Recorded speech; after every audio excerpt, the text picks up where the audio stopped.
Some events echo through the pages of history, causing ripples decades or even centuries later. These secondary consequences are sometimes a direct result of the events themselves, but more often than not, they are driven by our perception, the mythology that we build around those events.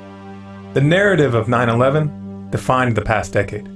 It was used to justify the Patriot Act, the indefinite detention provisions in the NDAA of 2012 and 2013, and it was used to take America into war against Afghanistan, then Iraq. 4,000 Americans may have died on that day, but well over 1 million civilians died based on the story of what happened. Of course, the fact that so much death and destruction was justified using that narrative makes it emotionally difficult for many Americans to re-examine it. After all, admitting you were wrong when nothing is at stake is hard enough. But if the official story of 9/11 is wrong, then this would mean that the US government killed all those civilians and shredded your Constitution based on a lie. And some of you were cheering them on. When people need to believe something, the facts matter very little. Reality can be twisted and bent into any shape needed, information discarded, and contradictions ignored. Never underestimate people's willingness to delude themselves. In America, where the need to believe is most entrenched, you'll rarely see September 11th addressed without some people resorting to third grader level name calling. Tinfoil hat, conspiracy theorists, conspiratards, 9/11 nutters. I'm sure you've heard these. It's the lowest and least sophisticated flavor of logical fallacy, the ad hominem. But it works when you're dealing with people who operate on a third grade level. What's most hilarious about this attempt to stigmatize those who dare question the official story is the fact that many of the members of the actual 9/11 Commission have spoken out to say that the investigation was a sham.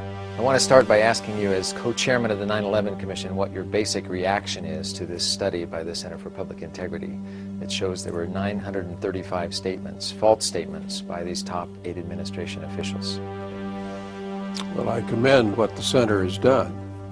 It's taken exhaustive research to go through all of the statements made by these top public officials and to pick out the instances where they just flat out told us what was not the truth in order to move us towards war in Iraq. And I think you've performed a very valuable public service. And I hope the lesson that arises, that comes from all of your work, is that all of us have to be more skeptical of statements made by our public leaders and scrutinize those statements with very great care. Look, why didn't they talk about Building 7 in the report?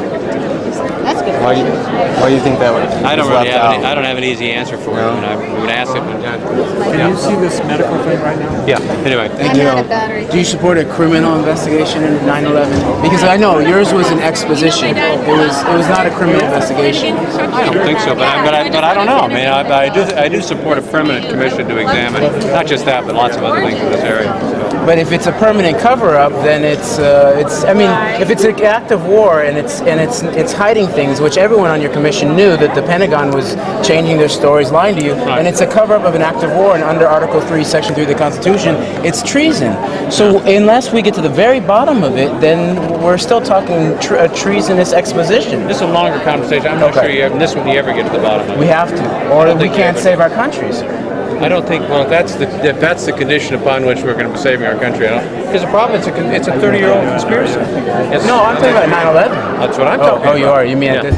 Yeah. Anyway. Guys, it doesn't matter if the people who actually ran the investigation say it was a scam. You're supposed to believe the official story. If you don't, you're crazy, unhinged, and maybe even a little bit dangerous. Listen, I know you don't want anyone to think you're crazy, but let's just take a look at a little bit of the evidence, just between me and you. I won't tell anyone, I promise. Now, this isn't a 2-hour documentary, so we don't have time to cover everything. Instead, we'll just confront a few obvious smoking guns. Smoking gun number 1, the collapse of the World Trade Center Building 7. 3 buildings collapsed in New York on that day. 2 were hit by planes. Building 7 was not hit by a plane. No one claims that it was. Yet at 5:20 p.m. on September 11th, it collapsed into its own footprint.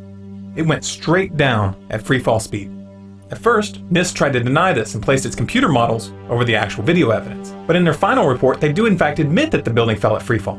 Why is this significant? It's just like taking your car keys out and just dropping them. That's how fast the building came down, for over 100 feet.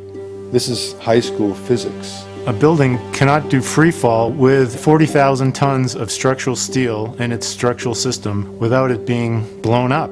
The only way that a building can accelerate as it collapses is by having pre-engineered, precisely timed, and precisely placed explosives.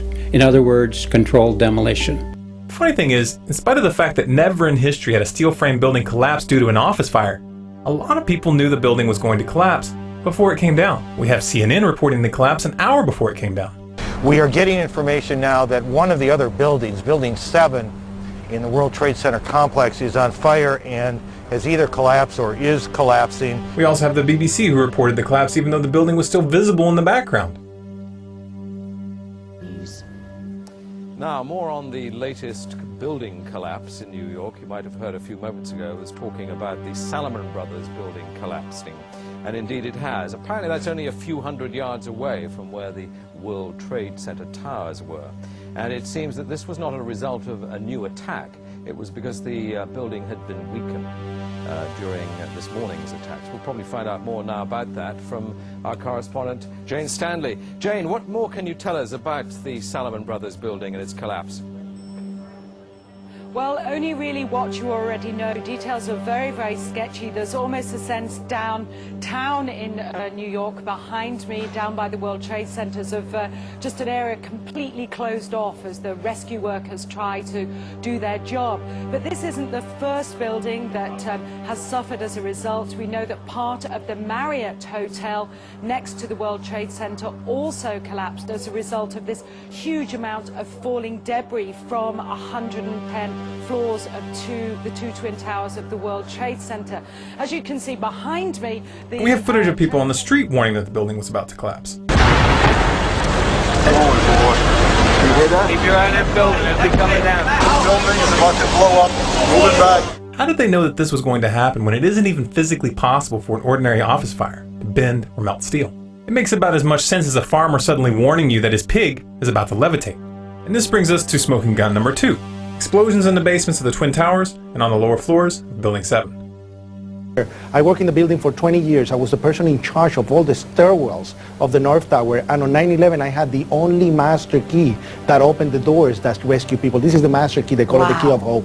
And basically I was a janitor. Like I said, on that day there was an explosion on the basement, and this is prior to the building got hit by the plane, and then the plane hit, and then there was a series of explosions afterwards, and a person comes running into the office saying explosion, explosion, explosion. His skin was pulled all from his armpits all the way to the top of the fingertips, and pieces missing off his face, and then it was total chaos. Stuart Penny? Johanneman. Spell your name. Johannenemannen. And you were working there? Yes, I was right there. I was down in the basement, came down, all of a sudden the elevator blew up, smoke. I dragged the guy out, his skin was hanging off, and I dragged him out, and I helped him out to the ambulance.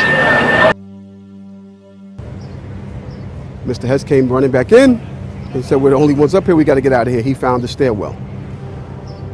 So we subsequently went to the stairwell and we're going down the stairs. When we reached the 6th floor, the landing that we were standing on gave way. There was an explosion and the landing gave way. And I was left there hanging. I had to climb back up, and now I had to walk back up to the 8th floor. I was trapped in there for several hours. I was trapped in there when both buildings came down. All this time, I'm hearing all type of explosions. All this time, I'm hearing explosions. When they finally got to us, and they took us down to what they called the lobby, because I asked them, I said, when we got down there, I said, where are we? He said, this was the lobby. And I said, you gotta be kidding me. It was total ruins. Total ruins. Now keep in mind, when I came in there, the lobby had nice escalators. It was a huge lobby. And for me to see what I saw, it was unbelievable. I'm just confused about one thing, and one thing only. Why World Trade Center 7 went down in the first place. I'm very confused about that. I know what I heard. I heard explosions. The explanation I got was, it was the fuel oil tank. I'm an old boiler guy. If it was a fuel oil tank, it would have been one side of the building. This of course brings us to smoking gun number 3, molten steel found in the basements of the buildings after the collapse. You'd get down below and you'd see molten steel running down the channel rails, like you're in a foundry. In an office fire, you cannot generate enough heat to melt steel. So if you have a flame at 750 degrees, you can hold that flame under a steel beam forever, and you'll never reach a high enough temperature to bend steel, let alone melt it. It wasn't just Building 7 that went down like a controlled demolition. All 3 buildings that collapsed in New York that day came down at free fall speed. The thousands of tons of steel and concrete beams that should have resisted such a collapse were blown apart as the building was falling. Over 1,700 licensed architects and engineers have gone on record to say that the official 9/11 story is physically impossible. It would have required carefully placed explosives to take out the support beams. And guess what? The dust from the ruins of the towers has been independently tested and shown to contain large quantities of military-grade nanothermite. The results of these tests were peer-reviewed and published in the Open Chemical Physics Journal in 2009. However, the agency behind the official investigation, NIST, has refused from the very beginning to test for any accelerants or explosives in the dust. This in spite of the fact that such testing is explicitly called for in fire investigation standards for events involving this kind of damage. My name is Mark Basile. I'm a chemical engineer. I have a Bachelor of Science in Chemical Engineering from Worcester Polytechnic Institute. I've worked for about 25 years in industry, and the majority of what I do is analytical work and figuring out what materials are composed of, why they are what they are, why they do what they do. It's basically a lot of material science is what I do. In December of 2007, I attended a conference in Boston on 9/11 where Stephen Jones was going to be speaking about his work on the iron-based microspheres. I attended the conference and listened to him talk, where he also, for the first time, discussed his discovery of the red-gray chips that we'll get into a little bit later here. After he spoke, I approached him and I was interested in being put in contact with a source for World Trade Center dust to independently look at the material and either confirm or deconfirm what he had found.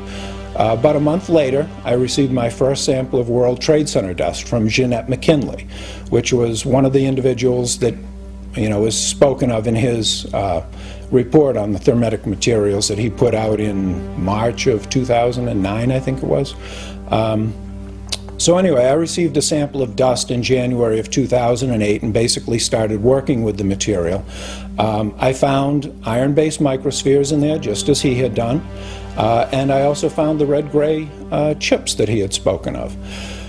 I created an apparatus where I could basically control energy input to the chips, heating them resistively on a stainless steel heater strip to an ignition temperature, not overheating them, but just bringing them up to the ignition temperature, and then analyzing the resultant products. And what I can confirm also is that these chips, the red layer is thermitic, it does produce molten iron, and I've seen it in a number of chips that Jeanette McKinley supplied to me, and I've also seen it in an independent sample that was also supplied to me from a museum in New York, which is asked to remain anonymous at this point. One of the things I'd like to stress about these chips is that they really shouldn't be there. They're not a natural formed agglomeration of aluminum from the aircraft or materials that were in the building and iron oxide that got knocked off.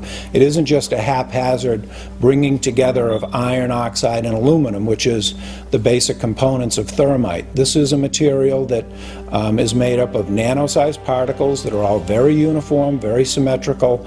It's in a silica-based matrix that holds the whole thing together, and when they're ignited, these iron droplets that are formed basically eat through the silica matrix and form both droplets, and that actually creates these large relative voids within the residue of the chip that are all coated with iron films inside.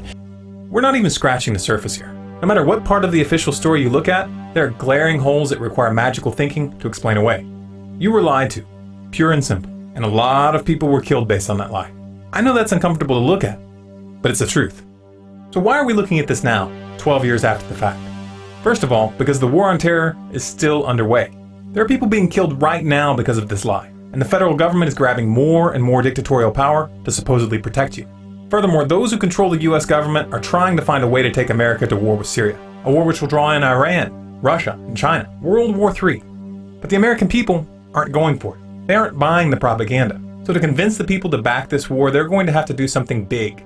Something that makes 9/11 pale in comparison. This is just how they operate. Problem, reaction, solution is pretty much the only tool they have at their disposal. Originality is not their forte. The stigma surrounding 9/11 research and the juvenile way that the uninformed attempt to cower those who speak out into silence is more than just an obstacle to truth. As long as the powers that be think that they can get away with this kind of thing, and as long as you keep accepting their ridiculous stories at face value, they'll keep doing it. Waking up isn't a matter of personal preference. It's a question of life and death. I frankly think that crisis initiation is really tough. And it's very hard for me to see how the United States president can get us to war with Iran.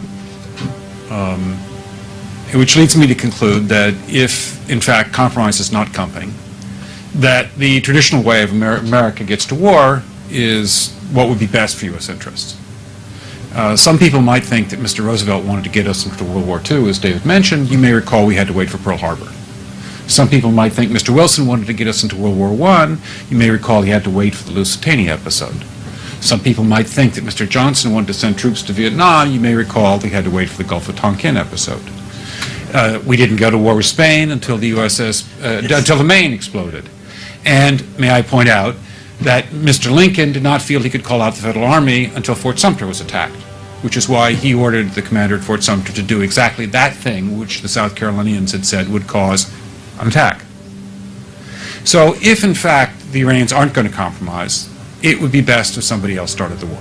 For more videos like this, subscribe to StormCloudGathering on YouTube. For updates, bonus content, and to influence future videos, follow us on Facebook at facebook.com/StormCloudGathering. Our Twitter handle is Collapse Updates, and our website is StormCloudGathering.com.